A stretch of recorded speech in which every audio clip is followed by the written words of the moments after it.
The Nebraska plains stretched out under a sky heavy with the threat of a summer storm in 1876. Dust hung in the air, kicked up by a restless wind that carried the scent of dry grass and distant rain. Somewhere between the fledgling settlement of North Platte and the wild, unclaimed frontier, a lone ranch stood defiant against the vastness. It belonged to Elias Thornton, a man of 39 whose weathered hands and lined face told stories of loss and endurance.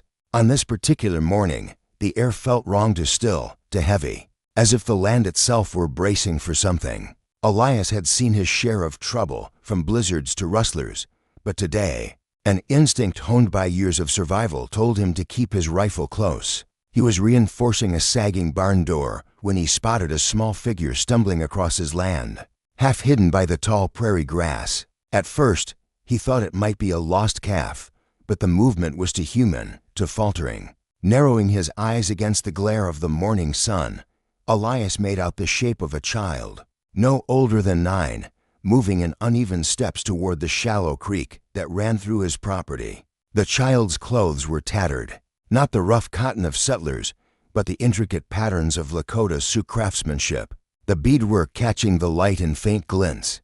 Hunger was evident in every step, the kind that made a body sway like a reed in the wind. Most ranchers in these parts would have reached for their rifle without a second thought.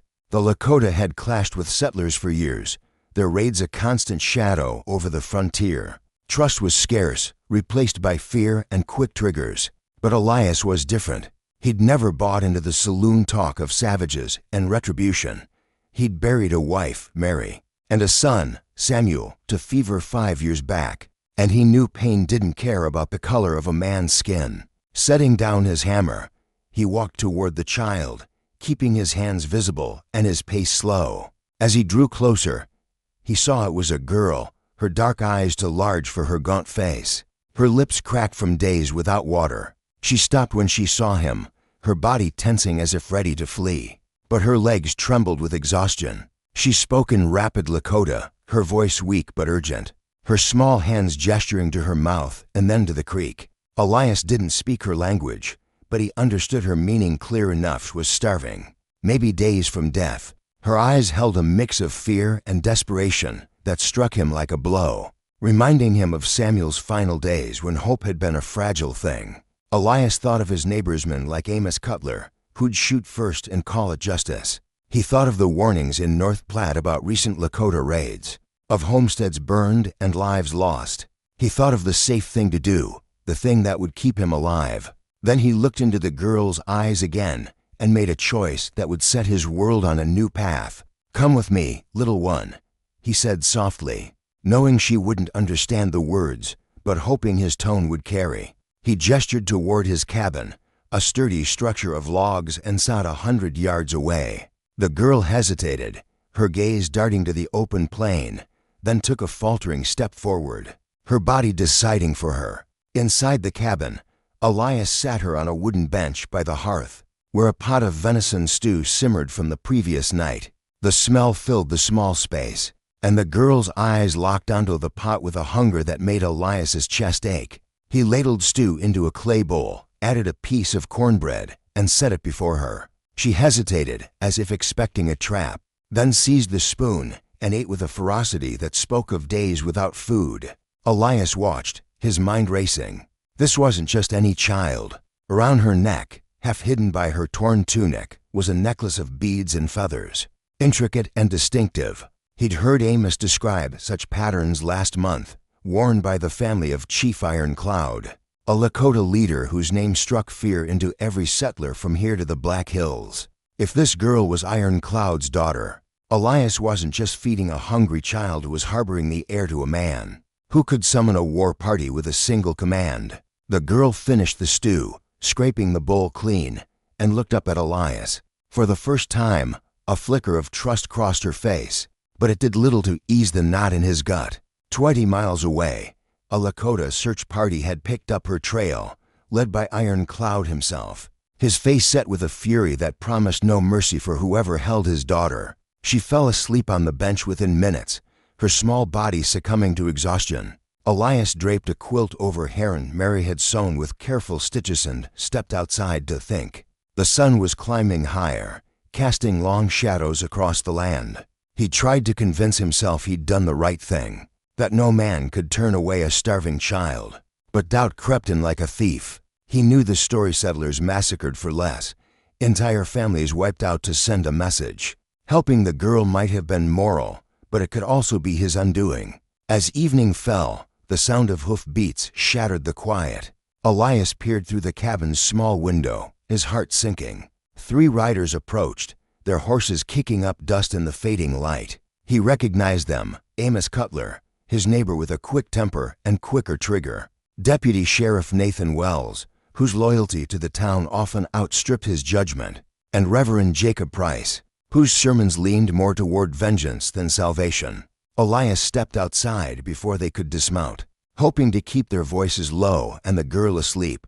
Amos was off his horse first, his face red with anger. "Elias, you damned fool. What in the hell are you doing?" His voice carried fear as much as rage. "Nathan saw smoke signals in the hills this afternoon. The Lakota are looking for someone, and they ain't in a talkin' mood." Nathan nodded, his hand resting on his pistol. "Word came from town. Iron Cloud's daughter went missing 3 days ago during a storm. They think she's been taken." He paused, studying Elias's face. "You know anything about that?" Elias's throat went dry. The smart move was to lie, to send them away and figure this out alone. But these men were his neighbors, men he'd shared fence lines and hardships with. "She's inside," he said quietly, "half-starved and worn out. I couldn't let her die." The silence was heavy, broken only by the creak of saddles. Reverend Price spoke first, his voice low.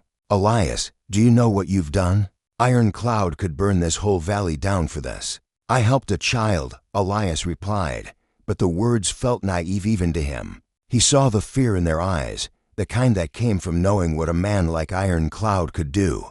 Amos paced, his boots kicking up dust. "They'll think you stole her, Elias. Iron Cloud don't care about your good heart. He'll wipe us all out to make a point." Nathan moved toward his horse. "I've got to report this, Elias. It's my duty, but I'll give you a few hours. Get her back to her people before they come here, and pray they don't shoot you on sight."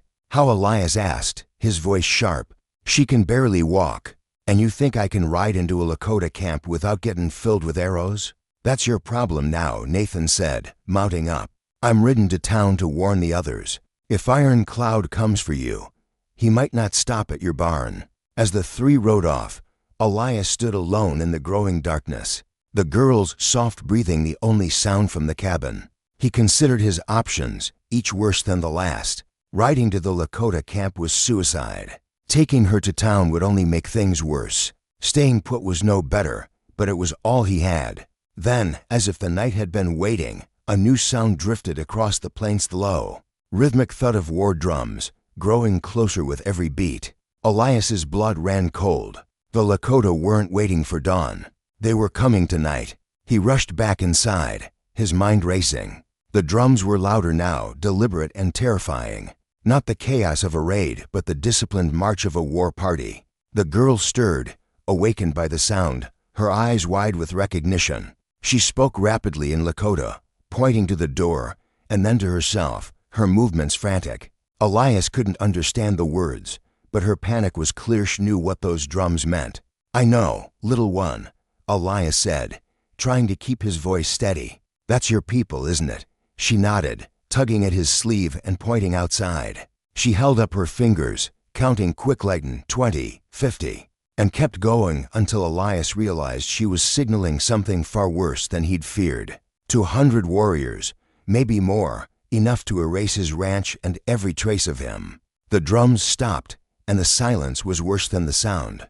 Elias moved to the window, peering into the darkness. Shapes emerged horses and riders, moving with eerie precision, forming a wide semicircle round his cabin. Moonlight glinted off weapons and war paint, their faces stark and unyielding. These men hadn't come to talk. They'd come for blood. The girl grabbed his arm, gesturing toward the door. She wanted to go to them, but Elias hesitated. What if they thought he'd harmed her? What if they didn't believe she'd come to him by chance? A voice cut through the night, deep and commanding, in English with a thick accent. "White man, you have taken what is ours." "Send out the girl, or we will take her from your ashes." Elias's heart pounded. That voice could only be Ironclad's. He'd heard tales of the chief's ruthlessness, how he'd led his people through decades of war with settlers and soldiers. Elias stepped toward the door, but the girl grabbed him with surprising strength, shaking her head and making a slashing motion across her throat. The warning was clear. Stepping out might mean death for them both.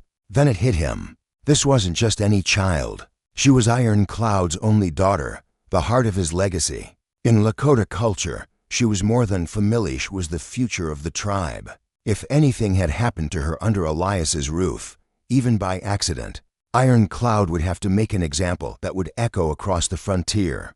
Elias realized that saving her had been the easy part. Now he had to convince 100 warriors he'd saved her. Not stolen her, and he had only moments to figure out how. He made a choice that felt like walking into a storm. He opened the door and stepped outside, hands raised high, the girl close behind. The sight was a nightmare. 200 Lakota warriors, their horses forming a perfect ring around his ranch, their weapons gleaming in the moonlight. At the center stood a man who could only be Ironcladal, broad-shouldered, with a presence that commanded the air. His eyes burned with a fury that made Elias's knees weak. The girl ran to her father, shouting in Lakota. Elias braced for a joyful reunion, but Ironclad's face only grew harder. He knelt beside her, examining her carefully as she spoke, gesturing toward Elias and the cabin. Whatever she was saying, it wasn't easing his anger. Ironclad stood and approached Elias, his steps slow and deliberate. The warriors shifted, their weapons making a sound like a storm about to break. "My daughter says you fed her," Ironclad said, his voice cold as iron. "She says you gave her shelter." He stopped just out of reach, close enough for Elias to see the scars crisscrossing his arms, marks of battles won. "But you knew who she was. You saw the beads of our family. Why did you not return her at once?" Elias swallowed hard. "She was too weak to travel. I was going to bring her back at first light. I swear it."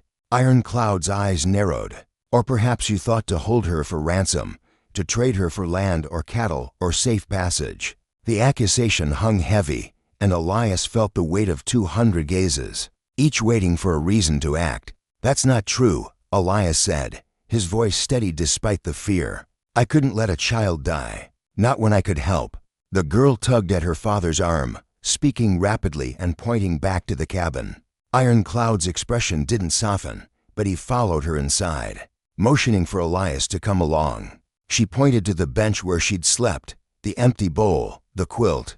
She mimed eating, sleeping, then pointed to Elias and made a gesture that might have been gratitude.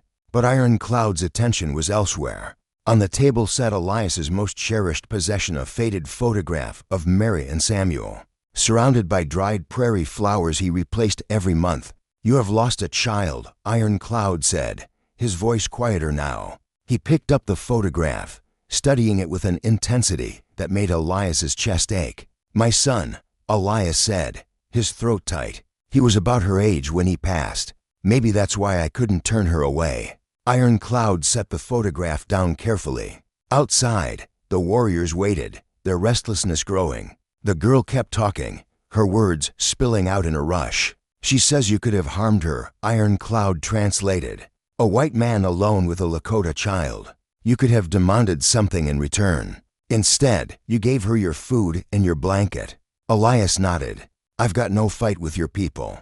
I just want to live in peace." Ironclad was silent for a long moment, then spoke words that caught Elias off guard. "My warriors came to find a thief. They expected to burn this place to ash. Instead, they find a man who showed kindness to one of our own." He paused, his eyes searching Elias's face. "But there is a problem. My people came for justice, and they will not return empty-handed. If they do, this night will end in blood." Elias's hope flickered and died. "What are you saying?" "I am saying that your kindness has created a debt that must be paid," Ironclad said. "My warriors believe any white man who touches a Lakota child must answer for it, no matter the reason. Some call me weak for speaking instead of fighting." Outside, voices rose, sharp and angry. One warrior, his face scarred and his eyes burning, stepped forward, shouting in Lakota, The others echoed him, their weapons raised. The girl pressed closer to Elias, trembling. Ironclad's jaw tightened, and he spoke sharply to the warrior, who Elias later learned was called Swift Bear. The man's lance was inches from Ironclad's chest, a challenge to his authority. The girl stepped between them, her voice ringing out with a strength that belied her age. She spoke passionately, pointing to Elias, then to herself, then to the photograph. The warriors listened, their expressions shifting from anger to uncertainty. "She is telling them how you found her," Ironclad said, his voice tinged with surprise. "How she was lost in the storm, starving and alone. How you carried her to safety. She says you looked at that photograph with the same pain she saw in her mother's eyes when her brother died." Swift Bear lowered his lance, his face conflicted. The girl kept speaking, addressing the entire war party now. She asks them if they would let their own child die rather than accept help from a stranger. Ironclad translated. "She says punishing you would make us no better than the soldiers, who kill without question." The silence that followed was profound. Swift Bear spoke softly, and Ironclad's translation came slowly. "He says his brother was killed by settlers 2 winters ago. He wanted your blood to ease that pain, but he says a child's words have shamed him." Ironclad turned to Elias. "You must come to our village. You must face our elders and prove your heart is true. Only then can this end without blood." Elias looked at the girl, whose eyes now held not fear but trust. He nodded. "I'll come." The ride to the Lakota camp was long and tense, through hidden trails Elias would never have found alone. As they neared the camp, fires flickered in the distance, and the murmur of voices grew louder. The council convened at once, and Elias stood before 7 elders, their faces carved with years of war and loss. The debate was heated, with Swift Bear arguing for blood and Ironclad defending Elias's actions. The girl spoke last, her words calm but unwavering, and when she finished, the oldest elder asked her a single question.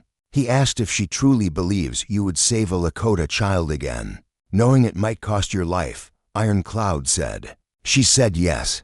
The elder stood, his voice carrying the weight of finality. "The spirits have tested us tonight," he said through Ironclad. "Not in war, but in mercy. You will have safe passage home and the protection of our people. But you must swear to show the same kindness to any of us who come to you in need." "I swear it," Elias said. The girl hugged him, whispering in broken English, "You save me. I save you." As dawn broke, Elias rode back to his ranch, escorted by warriors who now called him friend. His act of kindness had forged a fragile bridge between 2 worlds, one that would be tested again in the days to come. The Nebraska plains lay quiet under a sky heavy with the promise of rain, the kind of stillness that felt like the world holding its breath. Elias Thornton stood outside his cabin, the dawn light casting long shadows across his ranch, the events of the previous night feeding a starving Lakota girl, facing Chief Ironclad and his war party,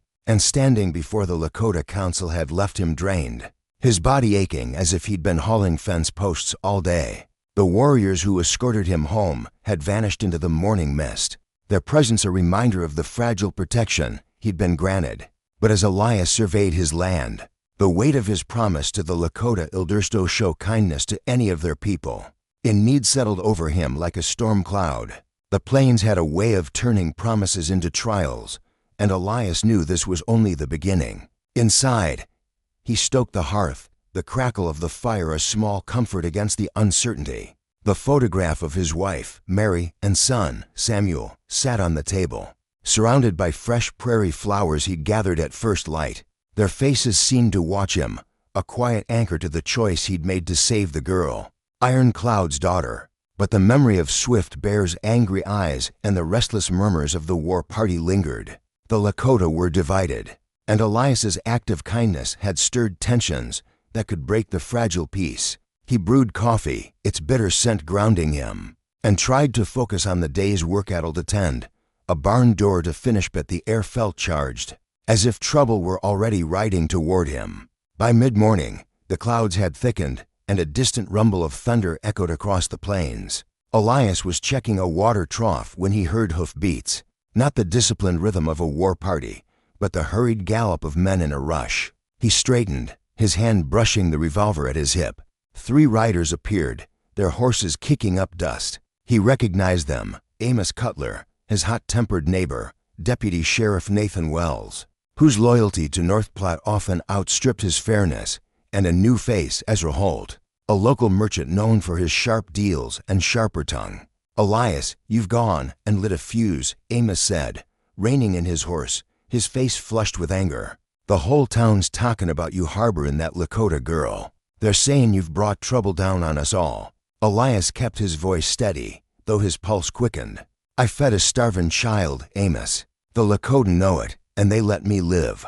That's the end of it." Nathan dismounted, his badge glinting dully in the overcast light. "It ain't the end, Elias. Folks in North Platte are scared. They've heard stories of Lakota raids, and now they're hearing you've got their protection.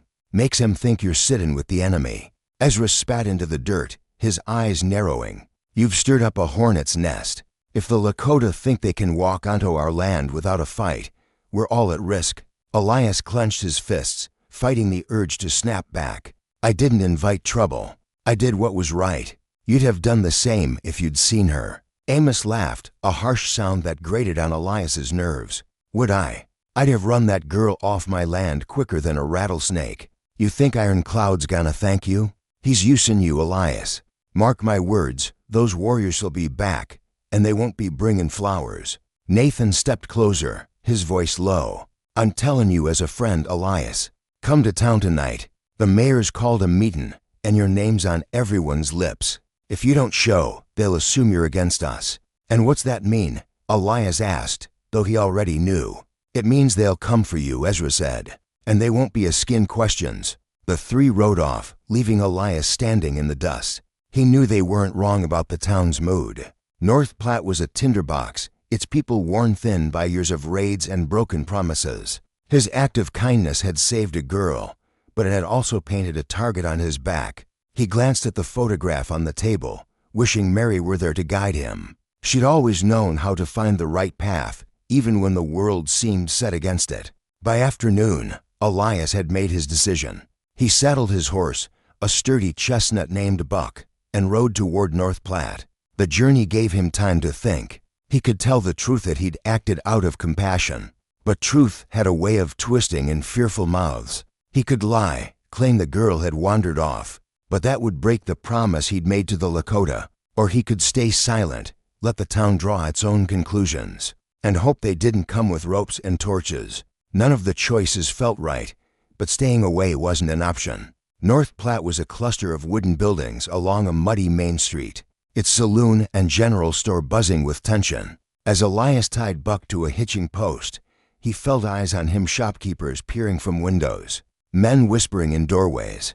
The town meeting was set for sundown in the church, a weathered building with a sagging roof. Elias spent the hours before in the saloon, nursing a whiskey and listening to the talk around him. It was all of Lakota raids, families fleeing east, men arming for a fight they weren't sure they could win. When the church bell rang, Elias joined the crowd filing into the pews. The air was thick with sweat and fear. Mayor Gideon Marsh, a barrel-chested man with a voice made for rallying, stood at the pulpit, flanked by Nathan and Reverend Jacob Price. The Reverend's face was grim, his usual brimstone replaced by unease. Amos Cutler sat in the front row, his arms crossed, his glare fixed on Elias. Gideon cleared his throat, his voice booming. "Folks, we're here to face a crisis. Last night, Elias Thornton took it upon himself to shelter a Lakota girl, the daughter of Chief Ironclad. Now, I ain't saying Elias meant harm, but his actions have put us all in danger. The Lakota are watching, and if they think we're weak, they'll come for our homes, our families, our lives." The crowd erupted in murmurs, some nodding, others shouting accusations. A woman in the back stood, her voice trembling. "My husband was killed in a raid 2 years ago. You expect us to trust a man who's feeding the enemy?" Elias rose, raising his hands for silence. "I didn't feed an enemy. I fed a girl who was starving. She was alone, half dead, and I couldn't turn her away. Ironclad's men came, and they let me live because they saw I meant no harm." Amos shot to his feet. "You expect us to believe that? You think Ironclad's gonna let this slide?" He's probably planning to raid us now, and you open the door." The room exploded, voices overlapping in anger and fear. Reverend Price stepped forward, his voice cutting through. "Enough. We're Christians here, or have you forgotten? Elias did what a decent man would do. But we can't ignore the danger. The Lakota don't think like us. They see weakness where we see mercy." Nathan spoke next, his tone measured. "I was there last night. I saw the girl, and I saw Elias's cabin. He didn't have to help, but he did. Problem is, the Lakota might not see it that way, and neither do some of our own." Gideon raised a hand. "Elias, you've got a choice. Stay and face the consequences, or leave North Platte by morning. We can't have folks thinking we're soft on the Lakota." Elias felt every eye in the room. He thought of the girl's trust, Iron Cloud's respect, the promise he'd made. Leaving would be easy, but it would mean abandoning everything he'd built, everything Mary and Samuel had loved. "I'm staying," he said. "I did what was right, and I'll stand by it." The meeting dissolved into chaos, with some calling for Elias to be run out of town and others defending him. As he rode back to his ranch under a starlit sky, he knew he'd made enemies in North Platte. But the real danger lay elsewhere. The Lakota Council had spared him, but their protection came with a price, and he had no doubt it would be tested. Days passed, the tension growing thicker. Elias kept to his ranch, tending his cattle and reinforcing his fences. But the plains felt different, as if the land were waiting for a spark. He heard rumors from passing traitorous Lakota warriors spotted near the Platte River. Settlers arming themselves, talk of a militia forming in town. Elias kept his rifle loaded and his doors barred at night, but he couldn't shake the sense that the storm was coming. It was a week later, under a moonless sky, that the drums began again. Elias was patching a hole in the barn roof when the sound reached him fast, chaotic. Not the disciplined rhythm of Iron Cloud's war party, but something wilder. His heart sank. He grabbed his rifle and peered into the darkness. Shadows moved, too many to count, horses snorting, metal clinking. This wasn't Iron Cloud's men. This was something else. Elias didn't understand, but the tone was clear hostility, not negotiation. He stepped outside, rifle in hand, but not raised, and saw them, at least 50 warriors. Their faces painted with jagged lines, their lances gleaming. At their head was a young warrior, his face scarred, his eyes burning with hatred. Elias later learned his name was Red Wolf. Before Elias could speak, a second group of riders appeared from the east, their horses moving with precision. Iron Cloud led them, his face a mask of fury. The two groups faced each other, lances raised, voices clashing in Lakota. Elias stood frozen, caught between two forces ready to tear each other apart. Red Wolf shouted, pointing at Elias's cabin, while Iron Cloud's voice was low but commanding. The argument grew heated, and Elias realized he was the center of it. His act of kindness had sparked a divide in the tribe, and he was the lightning rod. Iron Cloud turned to Elias, his expression unreadable. "This man says you have shamed us," he said in English. "He says you took my daughter to weaken us, to show the white man's power. He demands your life to restore our honor." Elias's mouth went dry. "I saved your girl. You know that. The council knows it." Iron Cloud nodded, but his eyes were hard. "The council's word holds, but Red Wolf does not answer to them. He leads the young warriors, those who believe mercy is weakness.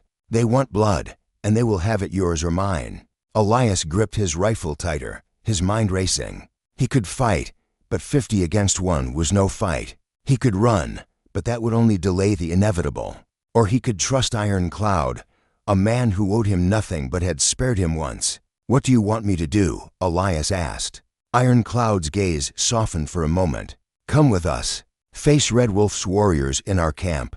Prove your heart again, not with words but with actions. If you refuse, they will burn this place to ash." Elias looked back at his cabin, at the photograph inside. He thought of Mary's courage, Samuel's laughter, the girl who'd trusted him. "I'll come," he said. The ride to the Lakota camp was a blur of dust and tension, the warriors on either side watching him like predators. Red Wolf's men rode close, their lances near, while Iron Cloud's warriors kept a protective distance. The camp was larger than Elias had expected, a sprawl of tipis and fires. alive with murmurs that fell silent as he arrived. The council convened again, but the air was charged with the threat of violence, not just against Elias but within the tribe itself. Red Wolf spoke first, his voice rising with passion as he pointed at Elias. The elders listened, their faces grim. Iron Cloud countered, his words measured but firm. Elias stood in the center, understanding nothing but feeling the weight of every glance. Then, a small figure stepped forward, the girl, Iron Cloud's daughter. Her eyes bright with the same fire Elias had seen that first day. She spoke, her voice carrying over the crowd. She gestured to Elias, to the plains, to the sky. Her words were rapid, impassioned, and though Elias couldn't understand, he saw their effect. Red Wolf's warriors shifted, their lances lowering slightly. The elders leaned forward, their expressions softening. Iron Cloud translated, his voice tinged with pride. My daughter says you are not our enemy. She says you saw her not as a Lakota or a white man's prize, but as a child in need. She says the spirits guided her to your land to test us all, not just you, but our people. She asks if we will honor mercy or destroy it.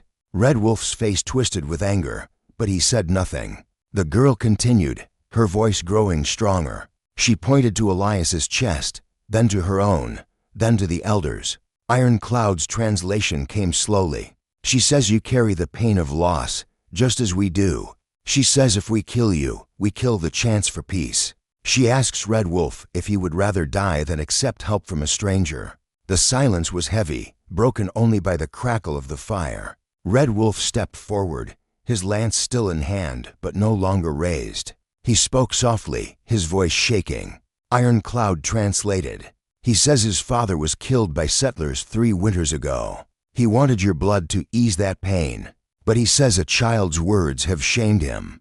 The eldest elder, a woman with silver hair, stood slowly. She spoke in Lakota, her voice carrying the weight of generations. Iron Cloud translated. She says the spirits have spoken through my daughter. She says you have passed their test, but the debt of mercy is not yet paid. You must return to our camp when called, to show our people that your heart remains true. Elias nodded, his throat tight. I will. The girl took his hand, her fingers strong. You save me, she said in halting English. We save each other. The ride back to his ranch was quiet, the warriors' tension replaced by a wary respect. Elias knew this wasn't the end. The divide in the Lakota tribe, the anger in North Platte, the fragile Trucial hung in the balance. But for now, he'd survived, and he'd kept the promise he'd made to Mary's memory. The Nebraska plains were cloaked in a restless calm, the sky heavy with clouds that refused to break. Elias Thornton rode back to his ranch under the watchful eyes of Iron Cloud's warriors, their forms fading into the dawn like specters. The weight of the past week saving a Lakota girl, facing a war party, confronting Red Wolf's rebellion, and earning the council's grudging trust pressed on him like a physical burden. His cabin came into view, its weathered logs a symbol of the life he'd fought to keep. The promise he'd made to the Lakota elders to aid any of their people in need was a vow he intended to honor, but it felt like a chain linking him to a future he couldn't predict. Inside, Elias lit the hearth, the fire's warmth doing little to ease the chill in his bones. The photograph of Mary and Samuel sat on the table, surrounded by fresh prairie flowers, their faces a quiet reminder of why he'd risked everything. He'd saved Iron Cloud's daughter, forged a fragile peace, but the plains were alive with tension. North Platte saw him as a traitor, and the Lakota were divided. With Red Wolf's warriors itching for a fight, Elias sipped his coffee, staring out at the horizon, and wondered how long a bridge built on one act of kindness could hold. By noon, the air grew thick, the clouds darkening with the threat of rain.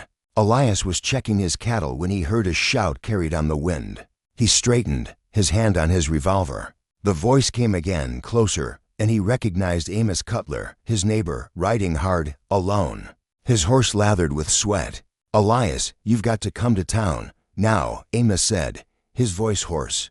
There's trouble, and you're the cause. Elias kept his expression steady. What kind of trouble? Amos dismounted, wiping his brow. A Lakota rider showed up in North Platte this morning, sent by Iron Cloud. Said he wants to meet with the town's leaders to talk peace. Folks are losing their minds, thinking it's a trap. They're blaming you, saying your deal with the Lakota brought this on. Elias's stomach tightened. What did the writer say? Said Iron Cloud wants a meetin' at the old Cottonwood Grove, 2 days from now, unarmed. But nobody believes it. Gideon Marsh is calling for a militia, and Ezra Holt's stirring up the saloon, saying we should strike first. Elias considered his options. Staying put might delay the inevitable, but it would fuel the town's suspicions. Going to North Platte meant facing a crowd ready to hang him. But if Iron Cloud was offering peace, Elias's presence could make a difference. He thought of the girl's trust, the elder's words, the photograph on his table. "I'll come," he said, saddling Buck. The ride to North Platte was tense, the air heavy with the scent of rain.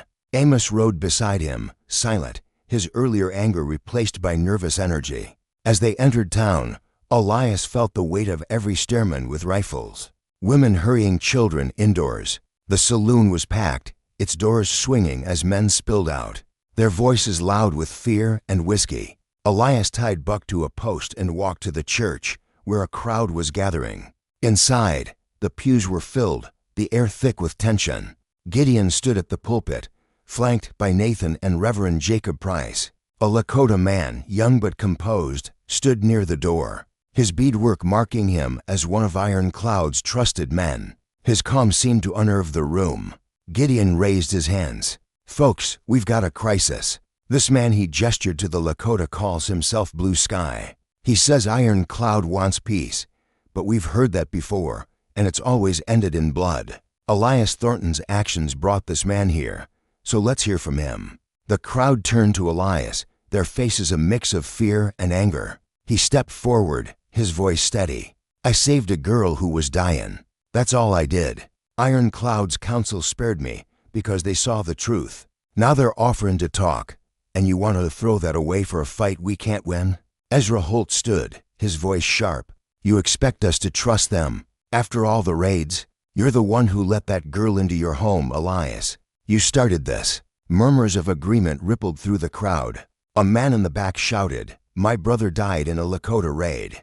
Why should we listen now?" Reverend Price stepped forward, his voice firm.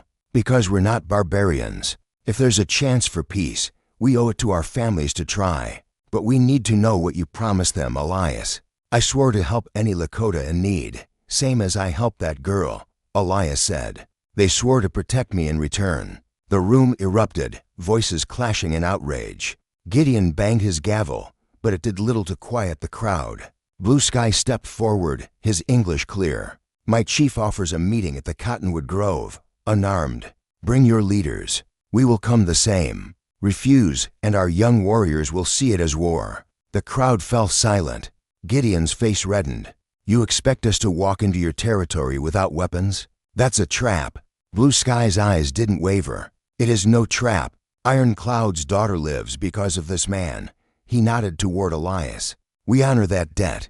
But if you choose war, we are ready." The meeting dissolved into chaos, some calling for a militia, others for caution. Elias left the church, his mind racing. He'd hoped his actions would build trust, but they'd ignited a fire on both sides. As he rode home, the first drops of rain fell, cold and heavy. The next day, Elias worked his land under a gray sky, his thoughts torn between the town's fear and the Lakota's offer. He was mending a fence when he heard hoofbeats again, a single rider. It was Nathan Wells, his badge dull in the dim light. "Elias, listen," he said, dismounting. "Gideon's gathering men for an ambush at the Cottonwood Grove, peace talk or not. I tried to talk sense, but they're past reason." Elias's heart sank. "And you're telling me this why?" "Because I saw that girl at your place," Nathan said. "I know you did right. But if this ambush happens, it'll be war, and you'll be the first they come for. Warn Iron Cloud." Elias stared at him. "You're asking me to betray the town?" "I'm asking you to stop a massacre," Nathan said. "You're the only one they might listen to." Elias thought of the girl's trust, Iron Cloud's words, the photograph. Betraying the town could mean exile, but letting the ambush happen would mean blood on his hands. "I'll go," he said. Under cover of night, Elias rode to the Lakota camp, guided by the hidden trails. He reached the camp at midnight, the fires low but the guards alert. Blue Sky met him, his face unreadable. "Why are you here?" "I need to see Iron Cloud," Elias said. "It's urgent." Blue Sky led him to the chief's tipi, where Iron Cloud sat with two elders. The girl was there, her eyes lighting up at Elias's arrival. Iron Cloud's expression was guarded. "Speak." Elias took a breath. "The town's planning an ambush at the Cottonwood Grove. They don't trust your offer. I came to warn you, but I'm asking you to keep the meeting. Show them you mean peace." Iron Cloud's eyes narrowed. "You risk much to tell me this." "Why?" "Because I made a promise," Elias said. "And because I believe your daughter when she says mercy can change things." The girl spoke, her voice clear. Iron Cloud translated. "She says you are a man of your word. She says we should trust you." The elders murmured, skeptical. One, an old man with weathered hands, spoke sharply. Iron Cloud translated. "He says your people cannot be trusted. An ambush proves it." "Then let me prove him wrong," Elias said. "Let me go to the meeting with you unarmed. If they see me, they might hesitate." Iron Cloud studied him, then nodded. "We will go. But if this fails, your life is forfeit." The day of the meeting dawned clear, the Cottonwood Grove a patch of green in the plains. Elias rode with Iron Cloud, Blue Sky, and a small group of warriors, all unarmed. The girl came, her presence a reminder of what had started this. From the other side, Gideon, Nathan, and a dozen townsmen approached, their rifles hidden but their tension clear. Elias stood in the center, his heart pounding as the groups faced each other. Gideon spoke first, his voice tight. "We're here to hear you out, Iron Cloud. But don't think we're fools." Iron Cloud stepped forward. "We want peace. Your man saved my daughter. That debt binds us. But if you choose war, we will answer." The townsmen shifted, hands twitching toward weapons. Elias stepped between them, his voice loud. "I've seen both sides. I've seen the girl's hunger, Iron Cloud's honor, your fear. You can shoot now and start a war, or talk and end one. Choose." A man in the back, one of Ezra's men, raised his rifle. "He's a traitor." The girl ran forward, standing beside Elias, her voice ringing out in broken English. "He saved me. He good. You fight, you hurt all." The crowd froze. Nathan stepped forward, hand raised. "Lower your gun, Ben." The girl's right. "We start shootin', we all lose." Gideon hesitated, then nodded. "We'll talk. No tricks." The meeting lasted hours, tense but productive. Iron Cloud offered a Trucheno raids on North Platte's lands. No settlers crossing into Lakota territory without permission. Gideon agreed to halt the militia and punish any who broke the peace. Elias stood as witness, his presence a bridge between two worlds. As the groups parted, Iron Cloud approached Elias. "You kept your word. My people will honor you as friend." The girl hugged Elias, her smile wide. "You save us all." Elias returned to his ranch, the weight of the weeks lifting. North Platte remained wary, but the truce held. His ranch became a neutral ground, a place where Lakota and settlers could meet. Years later, the girl knew a young woman named Starpath visited Elias, bringing her own daughter to meet the man who'd changed their world. Elias, graying but content, showed them the photograph of Mary and Samuel, and they shared a meal under the stars. Elias lived to 75, dying peacefully on his ranch, surrounded by friends from both cultures. His act of kindness had built a legacy of peace that outlasted him. Starpath became a mediator, carrying forward the lesson that mercy could be stronger than vengeance. What would you have done in Elias's place? Caught between a town ready for war and a tribe divided by grief? How do you weigh justice against the risk of violence? Share your thoughts in the comments below, and tell us where you stand on the issues of fairness and conflict in this story. Your perspective could spark the next great debate.